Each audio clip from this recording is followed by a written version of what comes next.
NEET का जो result आया था, रिवाइज रिजल्ट आया था, उसके बाद में सबके मन में अब बार बार एक सवाल उठ रहा है कि अब नीट यूजी का क्या कट ऑफ रहेगा। तो इस वीडियो में मैं पूरा आपको डिटेल में बताने वाला हूं नीट यूजी 2024 में जनरल, ओबीसी, ईडब्ल्यूएस, एससी और एसटी का आपका क्या कट ऑफ रैंक तक आपको ऑल इंडिया काउंसलिंग के थ्रू गवर्नमेंट कॉलेज मिलने के चांसेस है। ये जो मैं कट ऑफ बता रहा हूं, ये किसी स्टेट काउंसलिंग की कट ऑफ नहीं बता रहा हूं, मैं ऑल इंडिया काउंसलिंग जो 15% कोटा के थ्रू होती है उसकी कट ऑफ बता रहा हूं, कैटेगरी वाइज कट ऑफ बता रहा हूं। उसमें मैं आपको एक रैंक बताऊंगा, उस रैंक तक अगर आपकी रैंक है तो आप मान सकते हैं कि मेरे को कहीं ना कहीं ऑल इंडिया कोटे के थ्रू, ऑल इंडिया काउंसलिंग के थ्रू, ऑल इंडिया में कहीं ना कहीं गवर्नमेंट कॉलेज लास्ट राउंड तक अलॉट हो जाएगा। तो वीडियो को अंत तक अच्छे से देखें। तो सबसे पहले जान लेते हैं जनरल कैटेगरी को किस रैंक तक कॉलेज अलॉट हो जाएगा ऑल इंडिया 15% कोटा के थ्रू जो काउंसलिंग होती है। तो पिछली बार 23,700 रैंक तक, 2023 में 23,700 रैंक तक ऑल इंडिया में कॉलेज अलॉट हो गया था। और इस बार जनरल का कहीं ना कहीं जो कट ऑफ रहेगा वो रहेगा 25,000 से लेकर 25,400 रैंक तक वाले बच्चे को ऑल इंडिया 15% कोटा के थ्रू जो काउंसलिंग होती है उसमें कहीं ना कहीं ऑल इंडिया में गवर्नमेंट कॉलेज अलॉट हो जाएगा।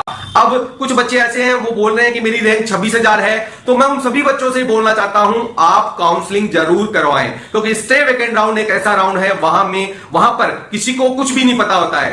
400, 500, 1000 रैंक तक वाले बच्चे हैं, उनको अप डाउन चलता रहता है। मतलब आप सोचते हैं 25,500 तक ही कट ऑफ रहेगी, लेकिन वहां पर 26,000, 26,200 वाले बच्चों को भी कॉलेज अलॉट हो जाता है। तो आप काउंसलिंग जरूर करवाएं और जिससे आपको कॉलेज मिलने के पूरे चांस नजर आए। अब बात करते हैं ईडब्ल्यूएस की। तो ईडब्ल्यूएस एकमात्र ऐसी कैटेगरी थी जनरल, ओबीसी, ईडब्ल्यूएस में मिलाकर जिसने पिछली बार 25,000 रैंक तक का आंकड़ा पार किया था। मतलब पिछली बार 25,000 के ऊपर तक रैंक वाले बच्चों को ऑल इंडिया 15% कोटा के थ्रू ईडब्ल्यूएस कैटेगरी में गवर्नमेंट कॉलेज मिल गया था। इस बार आपकी जो ईडब्ल्यूएस की कट ऑफ रहेगी वो रहेगी 26,400 से लेकर 26,800 तक रैंक वाले बच्चे को पूरा चांस है कि ऑल इंडिया 15% कोटा के थ्रू कहीं ना कहीं ऑल इंडिया में गवर्नमेंट कॉलेज अलॉट हो जाएगा। अगर आप ईडब्ल्यूएस से हैं, आपकी रैंक 26,000 से 27,000 से ऊपर है, मतलब 27,000 है, 27,200, 300, 500 भी है, तो आप ऑल इंडिया की काउंसलिंग में जरूर भाग लें, क्योंकि आपको लास्ट राउंड में कहीं ना कहीं कॉलेज मिलने के चांसेस नजर आ सकते हैं। बात करें ओबीसी की, तो ओबीसी जनरल दोनों की ऑल इंडिया की कट ऑफ पिछले साल और उससे पिछले साल कई सालों से लगभग सेम सी ही रहती है। पिछली बार 23,700, 800 के करीब वहां पर कॉलेज अलॉट हुआ था। इस बार जो ओबीसी की कट ऑफ रैंक रहने वाली है ऑल इंडिया 15% कोटा के थ्रू वो रहने वाली है 25,100 रैंक से लेकर 25,500 रैंक तक। मतलब आपके 25,100 से लेकर 25,500 रैंक है तो आप अपने को सेफ महसूस कर सकते हैं। आपको ऑल इंडिया में कहीं ना कहीं कोई ना कोई गवर्नमेंट कॉलेज लास्ट राउंड तक अलॉट हो जाएगा। अगर आपकी 26,000 रैंक है, 26,200 भी है, तो आप काउंसलिंग जरूर करवाएं, क्योंकि लास्ट के राउंड में आपको कॉलेज मिल सकता है। अब बात करते हैं एससी कैटेगरी की। तो एससी कैटेगरी के अंदर इस साल जो कट ऑफ रैंक तक आपको गवर्नमेंट कॉलेज अलॉट होने वाला है वो होने वाला है 1,30,000 रैंक से लेकर 1,32,000 तक रैंक है। तो आपको ऑल इंडिया 15% कोटा के थ्रू एससी कैटेगरी के अंदर कहीं ना कहीं ऑल इंडिया में गवर्नमेंट कॉलेज मिलने के पूरे चांसेस दिखाई देते हैं।